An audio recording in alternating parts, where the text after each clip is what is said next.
नमस्कार, आप लाइव बिहार देख रहे हैं। मैं हूं राजमोहन तिवारी।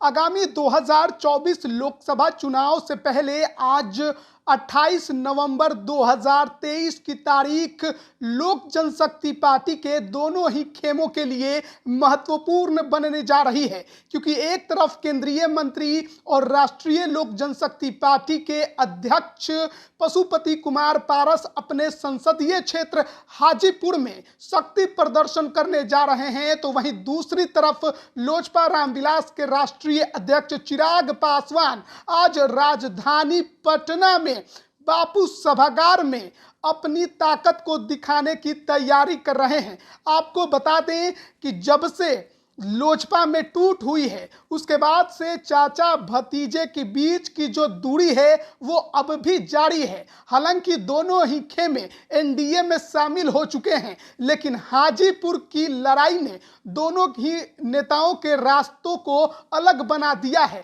या कहिए कांटों से भरा बना दिया है।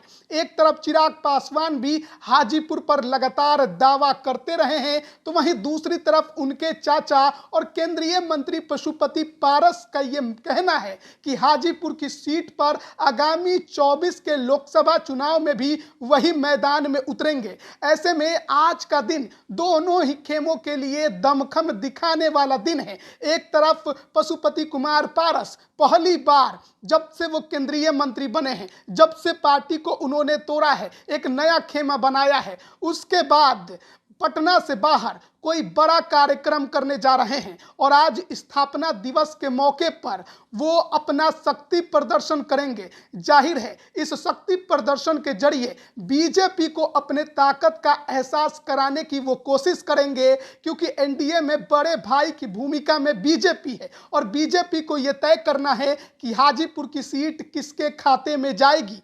क्या पारस ही चुनाव लड़ेंगे या फिर चिराग का दावा वहां मजबूत बनेगा। ऐसे में पशुपति पारस के लिए आज का दिन बहुत बड़ा है और देखना होगा कि वो कितनी की संख्या में भीड़ जुटा पाते हैं और किस तरीके से अपने ताकत का एहसास एनडीए को भी कराते हैं और चिराग पासवान को भी कराते हैं। बात अगर चिराग पासवान की करें तो जमुई से सांसद हैं, लेकिन लोजपा के राष्ट्रीय अध्यक्ष तो वो बहुत पहले बन गए थे जब पार्टी नहीं टूटी थी, लेकिन पार्टी में टूट हुआ, तमाम सांसदों ने उनका साथ छोड़ दिया, पारस के साथ चले गए। लेकिन अब हालात बदल गए हैं। हाल के समय में तमाम बिहार भर के सभी जिलों में, सभी प्रखंडों में चिराग पासवान आपको नजर आ जाते हैं, मंचों से भाषण देते और भीड़ भी खूब उनके रैलियों में और उनके संबोधन को सुनने के लिए जुटती है। ऐसे में चिराग पासवान के लिए भीड़ जुटानी कोई बड़ी बात नहीं है, ताकत दिखाना कोई बड़ी बात नहीं है। और हाल के समय में प्रधानमंत्री नरेंद्र मोदी ने भी मंच से रामविलास पासवान के बाद उनके बेटे चिराग पासवान का जिक्र किया है, जिससे उनका मनोबल बढ़ता दिखाई दे रहा है। लेकिन आज बापू सभागार में वो अपने तमाम पार्टी के पदाधिकारियों और कार्यकर्ताओं के साथ पार्टी के 24वां स्थापना दिवस मनाएंगे।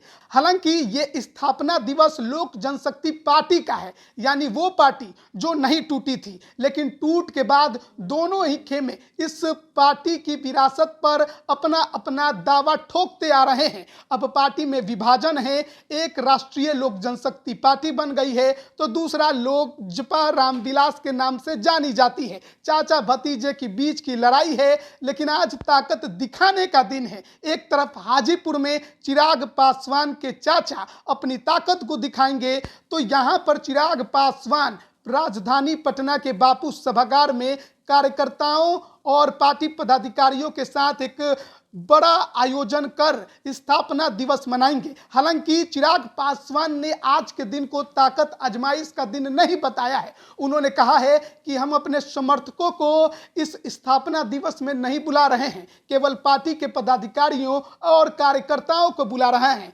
शक्ति दिखाने की जरूरत हमको नहीं है, लेकिन चाचा पर जरूर तंज कसा है कि पहली बार चाचा मंत्री बनने के बाद पटना से बाहर कोई कार्यक्रम कर रहे हैं, तो उनको शुभकामनाएं हैं, वो करें, लेकिन हाजीपुर की सीट पर साफ कहते हैं उनकी बात हो चुकी है। चाचा को जो करना है करे, उनको कोई फर्क नहीं पड़ता है। शक्ति प्रदर्शन, ताकत दिखाने की जरूरत उनको है, जिनके पास अब तक ये देखने को नहीं मिला है। लेकिन उनकी डील तो बीजेपी से हो चुकी है। अब देखना होगा कि हाजीपुर में केंद्रीय मंत्री पशुपति पारस ने जो आज शक्ति प्रदर्शन रखा है पार्टी के स्थापना दिवस के मौके पर, वो कितना असर डालता है, कितना प्रभाव बीजेपी पर और अन्य लोगों पर छोड़ पाता है। चिराग पासवान क्या कुछ आज बोलेंगे, किस तरीके से 24 के चुनाव को लेकर आज पटना से शंखनाद करेंगे, इस पर भी हमारी नजरें बनी रहेंगी। बने रहिए लाइव बिहार के साथ। आप सभी का बहुत बहुत धन्यवाद। लाइव बिहार